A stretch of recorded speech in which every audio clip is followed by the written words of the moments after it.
इस कार्यक्रम के पुण्यार्चक हैं गुणायतन परिवार।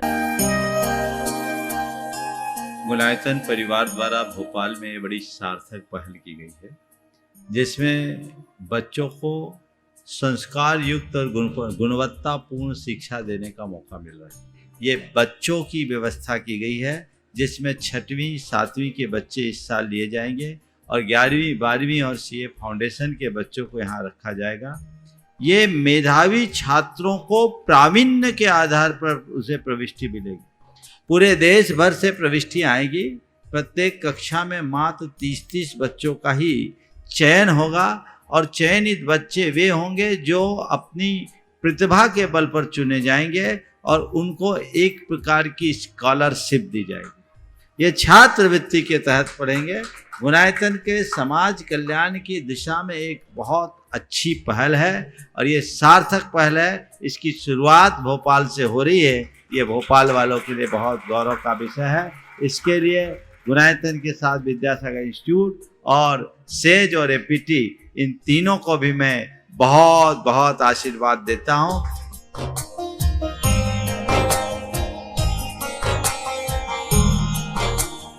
एक आदर्श और व्यवस्थित दिनचर्या का लक्ष्य प्राप्ति में बहुत बड़ा योगदान होता है।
धरती में बीज बोते, मृदु माटी का संसर्ग पाकर वह पल्लवित पुष्पित होता है। उसमें फिर से फूल फल लगते हैं। तब कहीं जाकर वह बीज सार्थक हो पाता है। बीज की सार्थकता वृक्ष के रूप में विकसित होकर पुनः फलवान बनने में है। और वही बीज यदि किसी चट्टान पर पड़ जाए तो हवा पानी में सड़ गल कर नष्ट भ्रष्ट हो जाता है।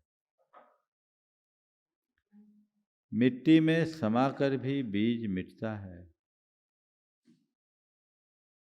और चट्टान में सड़ करके भी बीज मिटता है, पर बीज का मिट्टी में समाना अपने शुद्ध अस्तित्व को विराट स्वरूप प्रदान करना है, और वहीं चट्टान में नष्ट होना अपने अस्तित्व को ही विनष्ट कर देना। हम सबका जीवन एक बीज की तरह, संभावनाएं दोनों हैं। इसे हम वृक्ष का रूप भी दे सकते हैं, तो इसे विनष्ट भी कर सकते हैं। दोनों चीजें हमारे हाथ में हैं। यदि हम इसे संयम की धरती में डाल दें तो ये विशाल वृक्ष का रूप धारण करेगा, और यदि इसे विषयों की चट्टान पर छोड़ दें तो ये हमारे जीवन को विनष्ट करेगा। हमने ये मनुष्य जीवन पहली बार प्राप्त नहीं किया, अनंतों बार ऐसा मनुष्य जीवन हमने पाया। न केवल मनुष्य जन्म पाया, अपितु मनुष्य जन्म में संभाव्य सभी सुख संयोगों को हमने पा करके छोड़ा है। आज हम कुछ भी पाते हैं तो उसे अपने जीवन की अपूर्व उपलब्धि जैसा महसूस करते हैं, लेकिन यथार्थ देखा जाए तो ये सब चीजें तो हमने अनंतों बार पा करके छोड़ी है। ऐसा पहली बार नहीं हुआ। चक्रवर्ती जैसा वैभव भी इस जीव ने अनेक सह प्राप्त किया है और छोड़ा है। जन्म लिया, मरण हुआ, जीवन नष्ट हुआ,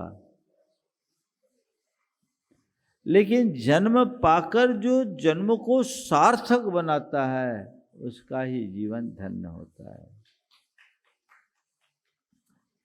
जीवन का कल्याण तभी होगा जब हम अपने जीवन में संयम को अपनाएं।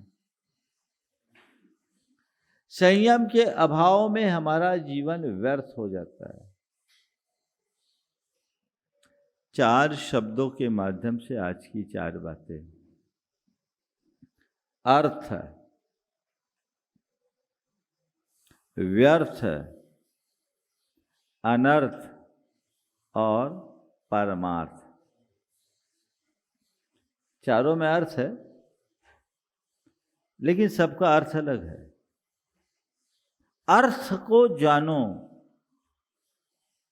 जीवन का अर्थ क्या है? अर्थ यानी आप कहोगे मतलब, मायना, मीनिंग। जीवन का केवल मतलब ही नहीं, जीवन का अर्थ यानी प्रयोजन समझो।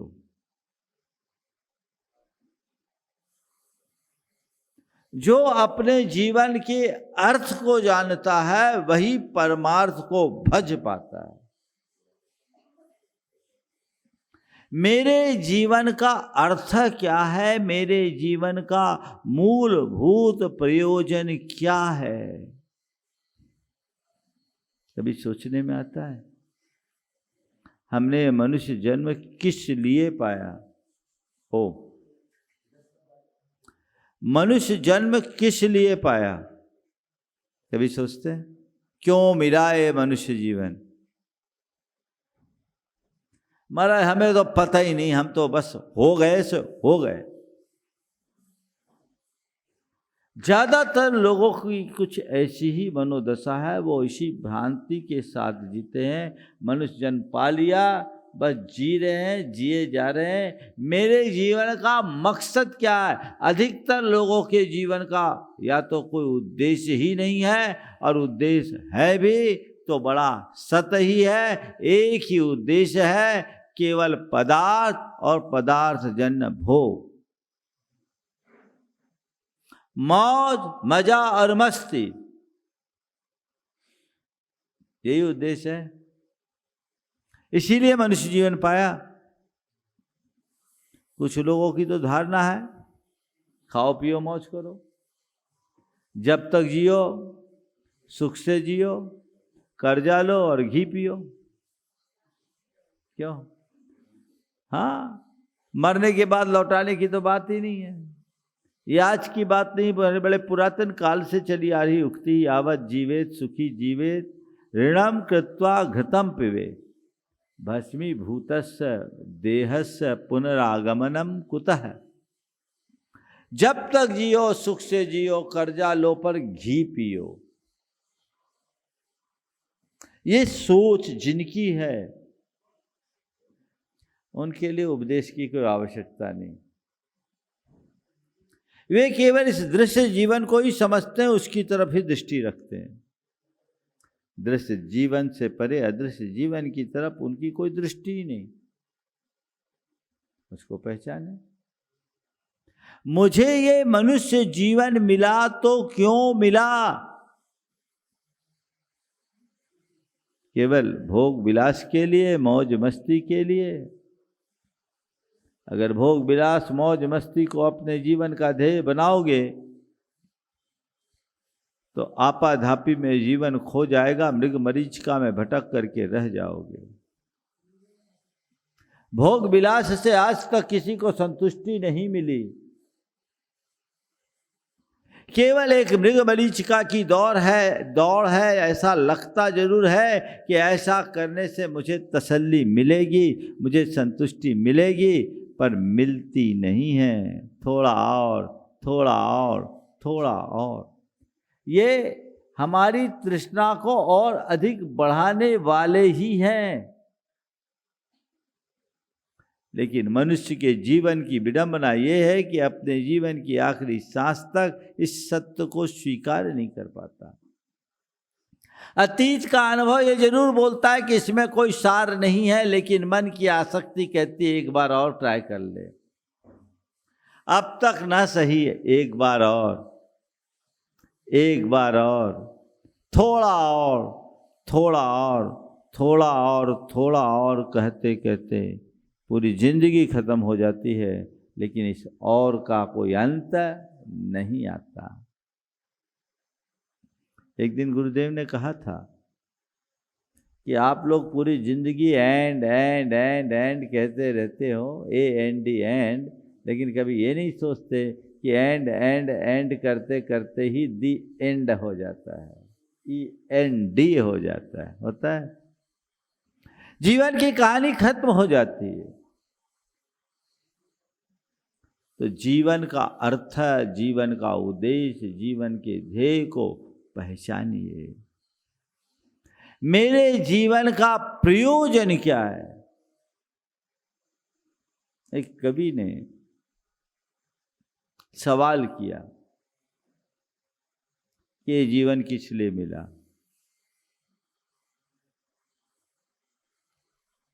तो उसने कहा राज वैभव पाने के लिए। खुद ने जवाब दिया नहीं। फिर कहा धन सत्ता पाने के लिए, उसने कहा नहीं। फिर उसने कहा रमणियों से रमने के लिए, कहा यह भी उचित नहीं। फिर उसने कहा पुत्रों और मित्रों के साथ क्षण बिताने के लिए, कहा यह भी नहीं। सबके लिए जो जो बातें कही गई वो कहा इसके लिए नहीं, इसके लिए नहीं, इसके लिए नहीं, इसके लिए नहीं, इसके लिए नहीं। तो फिर पूछा तू ही बता दे कि आखिर ये जीवन मिला किस लिए? तो कहा इस संसार सागर से पार उतरने के लिए मिला है, केवल आत्मा के उद्धार के लिए मिला। नो धत्तम किल मानुषम वर्मितम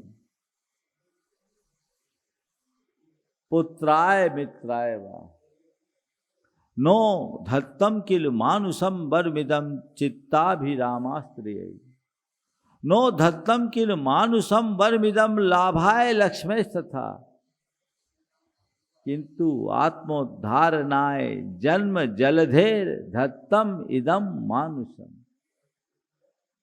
भाव सागर से पार उतरने के लिए मनुष्य जीवन मिला है, ये हमारी दृष्टि में अहर्निश रहना चाहिए। थोड़ा सोचो, किसी का जीवन स्थायी तो नहीं है ना, कभी भी खत्म हो सकता है। और अचानक हमारे जीवन की कहानी खत्म हो जाए तो क्या होगा? क्या होगा? आप लोग बोलते ना, यूं ही आता रहा यूं ही जाता रहा, लाख चक्कर 84 के खाता रहा, यूं ही आवागमन के उलट फेर में व्यर्थ हीरा जन्म तू गंवाता रहा। यही है ना? तो ये क्या हुआ? जिसने अपने जीवन के अर्थ को जाना उसका कुछ अर्थ है, अन्यथा उसका जीवन व्यर्थ है। अपने मन से पूछो, मेरी दिशा क्या है? अर्थ की ओर या व्यर्थ की ओर? अर्थ अगर व्यर्थ की ओर जा रहा है तो ये हमारे जीवन के लिए अच्छी बात नहीं है। आप लोक में कोई भी मूल्यवान वस्तु को व्यर्थ नहीं खोते। खोते हैं क्या? संत कहते हैं मूल्यवान जीवन है, इसको व्यर्थ क्यों? विडंबना ये है कि अन्य चीजों का मूल्य बोध है, जीवन का कोई मूल्य बोध नहीं है। जीवन के मूल्य का पता, मेरी जिंदगी की कितनी कीमत है। दुनिया की सब चीजों का मूल्य हो सकता है, लेकिन जीवन तो अमूल्य है। उस अमूल्य का मूल्य पहचानने की बात है। अर्थ को जानो, प्रयोजन समझे। मेरे जीवन की सार्थकता व्रत संयम तप धारण करने से ही होगी। बीज को धरती में बोएंगे तभी बीज सुरक्षित होगा। बिना बोए बीज सुरक्षित नहीं होता। एक पिता के 3 पुत्र थे। तीनों के मध्य उत्तराधिकारी के चुनाव का सवाल था। पिता ने तीनों की परीक्षा के लिए तीनों को बुलाया और एक एक थैली बीज दी और ये कहा कि ये बड़े मूल्यवान बीज है, इन्हें संभाल कर रखना।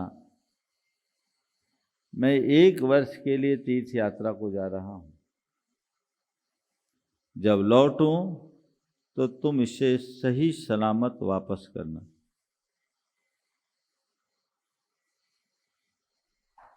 पहले ने देखा बीज तो साधारण, ऐसे बीज तो बाजार में बहुत मिलते हैं। उसने बीज को बेच दिया। बोला जब पिताजी आएंगे खरीद के दे देंगे, कौन झंझट में पड़े। दूसरे ने देखा, बोले बीज पिताजी ने दिया है तो मूल्य तो होगा ही, इसको सुरक्षित रखना है। और सुरक्षित रखने के लिए उसने उस थैले को एक अलमारी में रख दिया, जब पिताजी आएंगे तो दे देंगे। तीसरे ने बीजों को देखा, लगा कि बीज तो साधारण है, पर पिताजी ने कुछ कहा है तो जरूर इसका रहस्य होगा। वो कुछ चिंतन में लग गया और उसके बाद अपने घर के पिछवाड़े में थोड़ी सी खाली पड़ी जमीन को तैयार किया और वहां उन बीजों को बो दिया। समय पूर्ण होने के बाद जब पिता आए,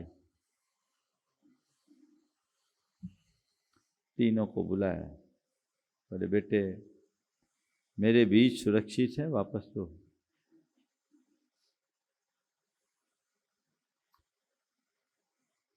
पहला बोला अभी मैं लेके आता हूँ। दूसरा कहा पिताजी अभी आपके बीज देता हूँ। वो गया, अलमारी खोला और बीज की थैली उठाया तो उसका वजन ही खत्म। वो पूरा बीज घुन गया था, भूसा बन गया। पिता ने कहा बेटे तुमने बेशकीमती बीजों को यूं ही व्यर्थ खो दिया, तुम इन्हें संभाल नहीं पाए, मुझे घोर निराशा है। तुम्हें पता नहीं वो बीज कितने मूल्यवान थे। तब तक दूसरा आ गया, बाजार से दूसरे बीज खरीद कर लाया, पिता को दिया। पिता ने देखा बीजों को और असंतुष्टि के भाव आए। बोले बेटे तुमने बड़ा अनर्थ कर दिया, ये वो बीज नहीं है जो मैंने तुम्हें दिए थे। मैंने जो बीज तुम्हें सौंपे थे वो असाधारण बीज थे, वो सहस्र गुणित फल देने वाले बीज थे। तुमने अनर्थ कर दिया कि उन बीजों को तुमने सामान्य बीज के रूप में बेच दिया। तीसरे से पूछा मेरे बीज कहाँ हैं? बोले पिताजी एकदम सुरक्षित। कहाँ है? बोले चलिए दिखाता हूँ। वो घर के पिछवाड़े ले गया, दूर से ही उसकी सुगंध आने लगी और पूरी लहलहाती फसल देखकर पिता का मन मुग्ध हो गया। बेटे ने कहा पिताजी ये आपके बीज है, आपने जो बीज दिए मैंने सोचा इनकी सुरक्षा केवल धरती में बो करके ही संभव, अन्यथा नहीं। मैंने ये बीज पूरी तरह सुरक्षित कर लिए हैं, आप इन्हें स्वीकार लीजिए। पिता ने तीसरे बेटे को छाती से लगा लिया और कहा तुम पास हो गए। ऐसे ही ये जीवन एक बीज की तरह हमें मिला है, जो केवल गोरख धंधा में अपने जीवन को खोते हैं, वे अपने जीवन को व्यर्थ करते हैं, उसका कोई अर्थ नहीं। और जो अपने जीवन को पाप पाखंड में रच पच कर दांव पर लगाते हैं, वो जीवन में अनर्थ करते हैं। लेकिन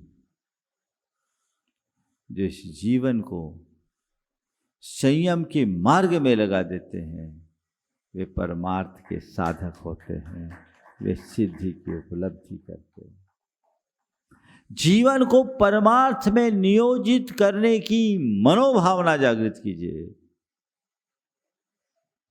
अभी आप लोग उसी मनोभाव से यहाँ एकत्रित हुए आए हो और बाकी लोग आ रहे हैं। किस लिए आए आप लोग? हाँ, दीक्षा देखने। दीक्षा में ऐसे है क्या चीज जो देखोगे? बोलो, दीक्षा में ऐसी क्या चीज है जो आप देखने आए?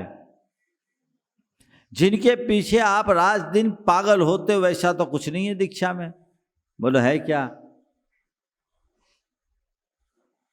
आपको क्या पसंद है? बोलो, राग रंग ना, यही पसंद है। राग रंग है, आप राग रंग पसंद करते हो और दीक्षा में राग रंग नहीं, त्याग संग है। फिर क्या देखने आए? बोलो, क्या देखने आए? राग रंग की त्याग संग? त्याग क्यों? राग रंग में जीवन की सार्थकता नहीं, त्याग संग से ही जीवन का उद्धार संभव है। ये बात हृदय में बैठा लीजिए। दीक्षा देखने आए हो तो उस वैराग्य को देखो, संयम के प्रति उस लगाव के भाव को देखो, अंदर के उत्साह को देखो। सोचो, आज मेरी जिंदगी है और ये जो दीक्षा लेने जा रहे हैं कितनी छोटी छोटी उम्र है, नन्ही सी कलियां हैं, लेकिन ये इस संन्यास के मार्ग को अंगीकार कर रहे हैं, मुनि जीवन के कठोर व्रत को सहज भाव से स्वीकार कर रहे हैं। क्यों? क्योंकि जीवन का सार इसी में है। धरती पर बीज बोए तब आगे बढ़ेंगे।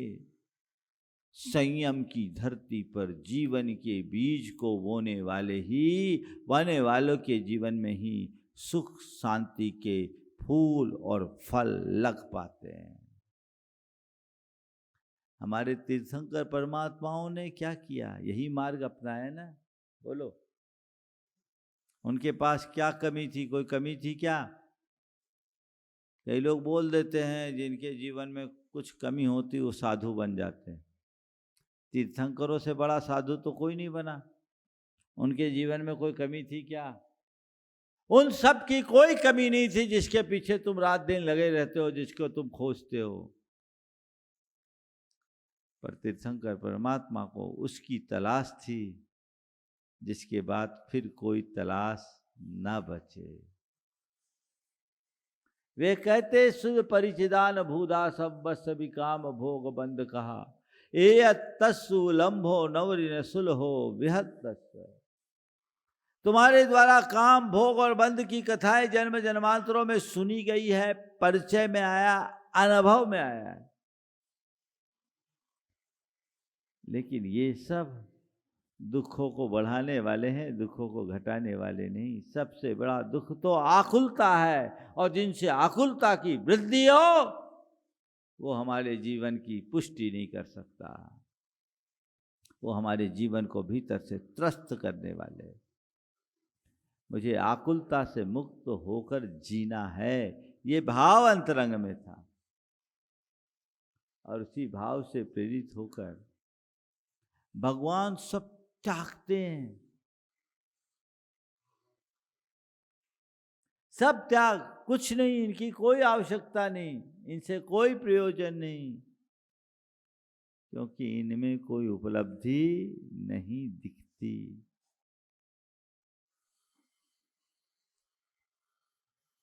उन्हें किसी की चाह नहीं थी, वे केवल चाह को मिटाना चाहते थे, और इसलिए निकले। और इसीलिए आचार्य कुंदु कुंदु कहते हैं, परिवज्जदु सामन्नम यदि इच्छति दुख परिमुखम। यदि अपने आप को दुखों से मुक्त करना चाहते हो तो सामान्य को अंगीकार करो। उसको अंगीकार किए बिना दुखों से मुक्ति संभव नहीं है।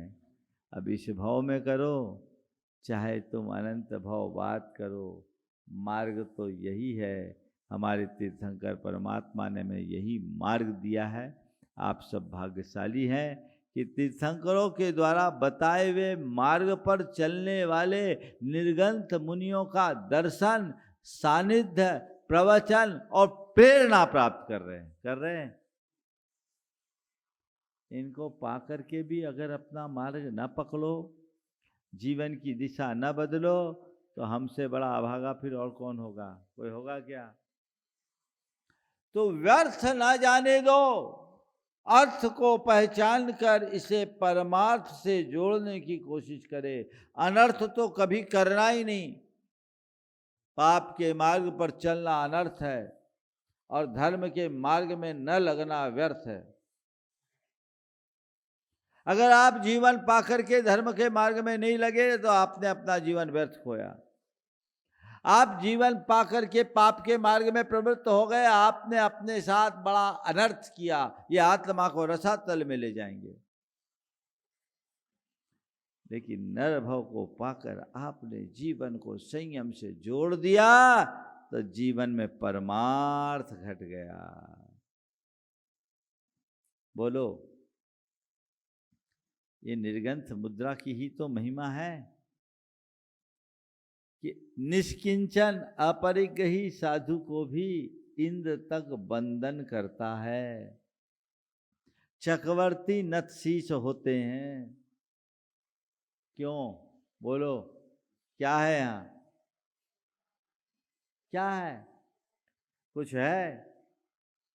वह सब कुछ नहीं जिसे तुम चाहते हो, पर यहाँ वह है जिसके बाद हमेशा की चाह मिट जाती है। जिसे चाह से मुक्त होने की राह चाहिए, वही इस मार्ग को अंगीकार करने के लिए उत्सुक और उत्साहित होता है। तो आप लोग इस दीक्षा महामहोत्सव को देखने के लिए आ रहे हो, मन बना रहे हो, बहुत अच्छा होगा कि देखते देखते दीक्षा के भाव हो जाए। ऐसे बहुत सारे लोग हैं जो भाव तो वर्षों से बनाए हैं, पर भाव ही बनाए हैं, वहीं के वहीं भाव में उठाव आए, अंदर का उत्साह जागे, ताकि अपने मार्ग को हम प्रशस्त कर सके, जीवन की दिशा और दशा को ठीक कर सके। तो हमें अर्थ से परमार्थ की ओर चलना है, व्यर्थ कभी बचना है, अपने जीवन को नहीं जाने देना है।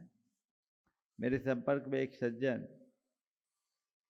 उन्होंने अपने जीवन की कहानी कही। पहली बार वो किसी मुनि से जुड़े, भारत में नहीं रहते, बाहर रहते, और जब देखा तो आंखों में पानी। उन्होंने कहा, महाराज जी, मुझे ऐसा लगता है कि मैंने अपने जीवन के 65 वर्ष व्यर्थ खो दिए। 65 वर्ष व्यर्थ खो दिए।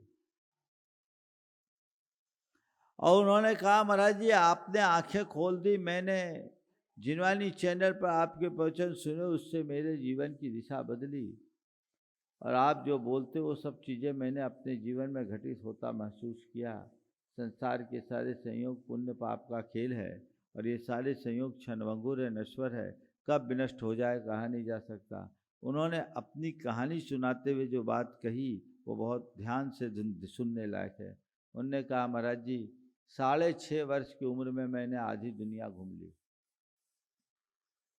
6.5 वर्ष की उम्र में मैंने आधी दुनिया घूम ली, और एक पल मेरे जीवन में ऐसा भी आया कि मैंने दूसरों की रोटी चुरा के खाई। लेकिन महाराज, उसके बाद भी हमारी दृष्टि नहीं बदली, लेकिन आपके संपर्क में आने के बाद जीवन बदल गया। फ्रांस में रहते मोरक्को, हीरो के व्यापारी, कोई छोटे मोटे हस्ती नहीं, लेकिन ऐसे व्यक्ति के जीवन में भी इतना बड़ा उतार चढ़ाव आ सकता है, जो 6.5 साल की उम्र में आधी दुनिया घूम ले, उसे कभी ऐसी भी नौबत आ सकती कि दूसरों की रोटी चुरा कर अपना पेट भरे। थोड़े पल के लिए आया होगा, हालांकि आज बहुत बड़े वैभव के साम्राज्य को उनने पाया है, लेकिन उनको लगता है कि महाराज ये सब व्यर्थ है, मुझे अब ऐसा लगता है कि सब छूट जाना चाहिए। कुछ वैधानिक परेशानियों के कारण वो यहाँ सेटल नहीं हो पा रहे थे, लेकिन उनका भाव कि अब मुझे अपने अंदर बदलाव घटित करना है। जिस दिन तुम्हें जीवन का अर्थ समझ में आएगा, तुम्हारे साथ रखी और जुड़ी हुई चीजें तुम्हें व्यर्थ प्रतीत होने लगेगी। जीवन को अर्थ समझोगे, साथ जुड़ी चीजें व्यर्थ प्रतीत होने लगेगी, तो परमार्थ तुम्हारे जीवन में अपने आप घटित हो जाएगा। और जो ये व्यर्थ की चीजों को ही अर्थवान समझते हैं, वो अर्थ के पीछे ही अनर्थ कर डालते हैं। अर्थ के पीछे अनर्थ मत करो।